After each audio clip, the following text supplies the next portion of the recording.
ఇదే నా ఛాతీ మీద చేయేసి నూకిన పోలీసులు ఉన్నారు.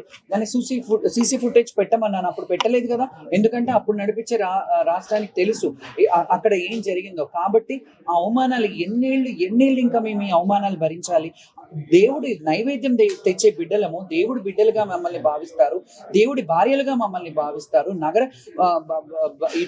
భార్యలుగా మేము ఉన్నప్పుడు మాకు కనీస ఫెసిలిటీస్ మేము అడిగేది కూడా మాకు చీర ఇవ్వండి, సార్ ఇవ్వండి, మాకు డబ్బులు ఇవ్వండి అని అడగట్లేదు. మేము ఓన్లీ దైవ దర్శనానికి, బోనం తెచ్చడానికి అవకాశం ఇవ్వండి. మాకు స్పెషల్గా మాలో కూడా విఐపీ లాగా కన్సిడర్ చేయండి. కొంతమందిని పెద్ద పెద్ద ఏడంతరాల బోనాలు తెచ్చే వాళ్ళని కన్సిడర్ చేసి వాళ్ళకి స్పెషల్గా లైన్ అరేంజ్ చేయండి. ఎందుకంటే కొంతమందికి ఏం చేస్తారు, షామియానాలు వేసేస్తారు. ఏడంతరాల బోనం ఉంటది, అది వాళ్ళు దించి మళ్ళీ తేవాల్సి వస్తుంది. అది కూడా మీరు దృష్టిలో పెట్టుకోవాలి. ఈ సంవత్సరం ప్రభుత్వం ఖచ్చితంగా దిగొచ్చి మా శివశక్తులకి ఎలాంటి బోర్డు ఏర్పాటు చేస్తారా, కమిటీ ఏర్పాటు చేస్తారా,